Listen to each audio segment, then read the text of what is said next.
What is good, y'all? Welcome back to Chris and Ralph Productions. As always, I'm Chris, And Ralph, and tonight we're going to be doing our instant review to Loki. Hobie, hello?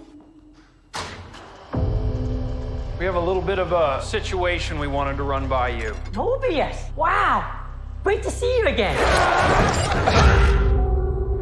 That's what's been happening. Wow! Yes, sir. So tonight was the premiere of episode 1 for season 2 Two. of Loki, the highly anticipated MCU show for this year.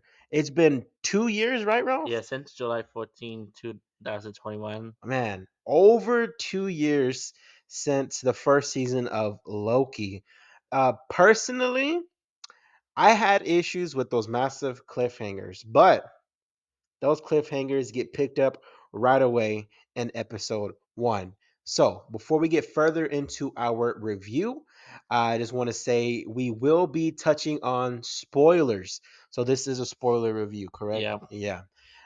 It's for this episode, it's kind of difficult to talk about any plot points without talking about anything, without speaking about anything very, like, you know, specific. So, let's go ahead and get into this show.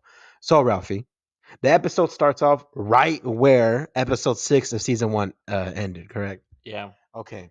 So, what was kind of like your thought process where we picked up right where we left off last season? Like, for me, it was kind of like, I was like, oh my God, they're just picking right up. I was like, I was like, yes, let's see the conclusion Yeah, after like 2 years. exactly. Yeah, it was just kind of like, because of that cliffhanger, I was like, oh gosh, let's see what happens. But they literally picked up this moment season 1 ended. So we see our main character, Loki, played by the great Tom Hiddleston, and he is time slipping, Yeah. which is shown in the trailer, right?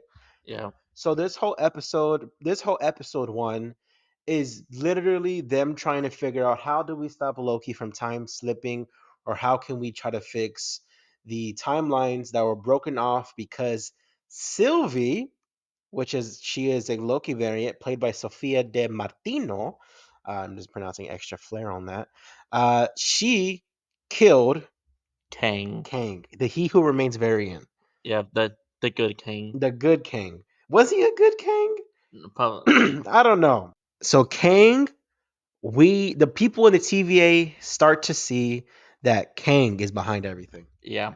All right. So overall, this episode it is confusing for anybody, not on any intellectual level, any specific intellectual, for anybody who hasn't seen any of episodes of season 1, who haven't followed any MCU projects at all. That's kind of been the issue the last handful of years in the MCU. But I think this show does an exponential job at explaining the reasons for Loki time slipping. So, um, what did you think of him going back and forth between the president and the present? Excuse me, the past and the present time. I was like, well, oh, because after I'm looking like, Yeah. yeah, either in past and present. Hmm. Yeah. Also, there's a scene in the elevator scene. Oh yeah, talk about that scene. That scene's pretty funny. Yeah, whenever Mobius said, "I'm actually, I think, actually, let us catch up and your limbs kept." Yeah. I said, "Is it? Yeah, ask her." And there was like a random girl in the Yeah, elevator that witnessed it.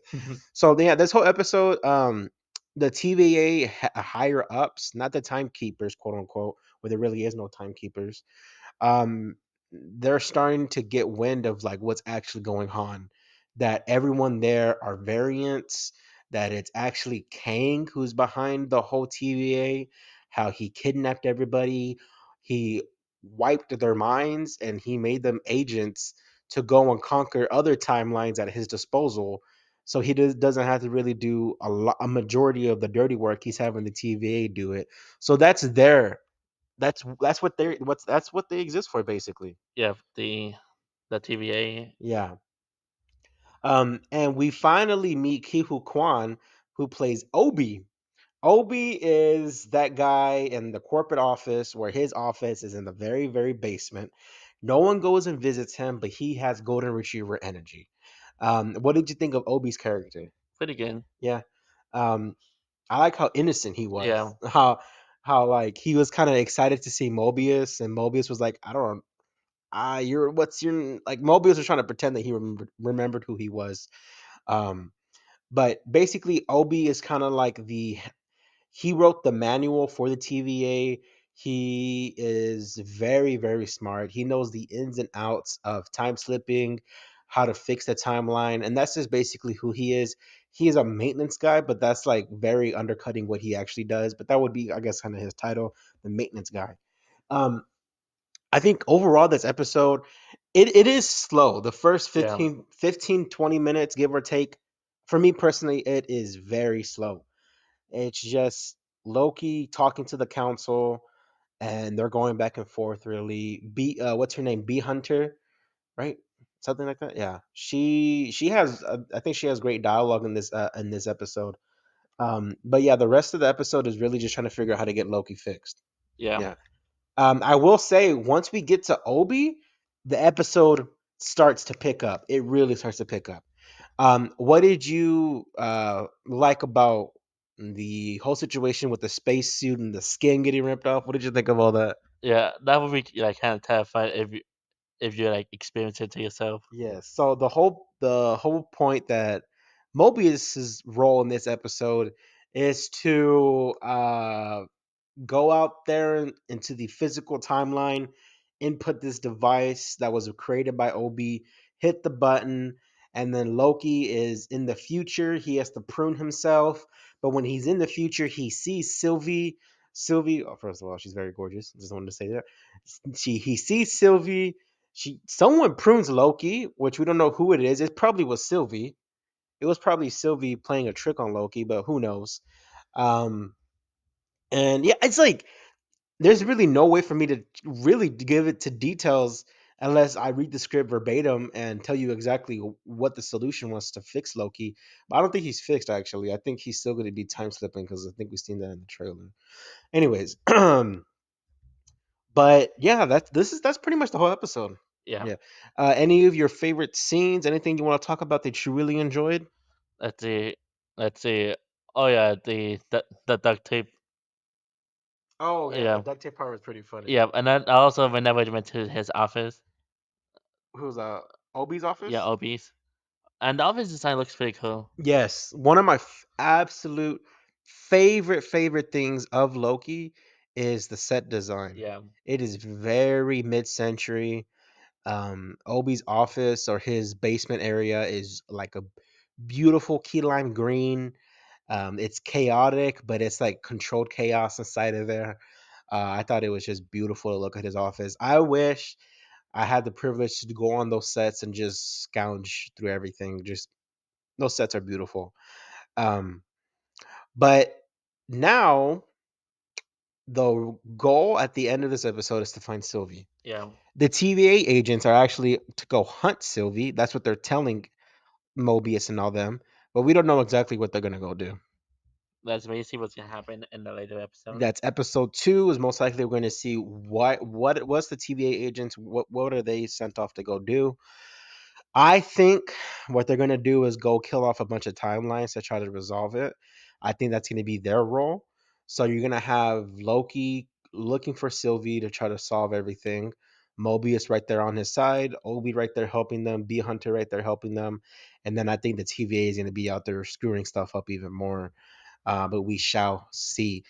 There is a post-credit scene Yeah, which we will get into right now. It involves Sylvie, and where does Sylvie go, Ralphie? McDonald's Yes, sir. in So in 1982. in 1982, she's in Oklahoma. I don't remember what city it was. It wasn't Oklahoma City. But she goes to a McDonald's and she's in the restaurant and she's looking around and she's seeing couples, share fries.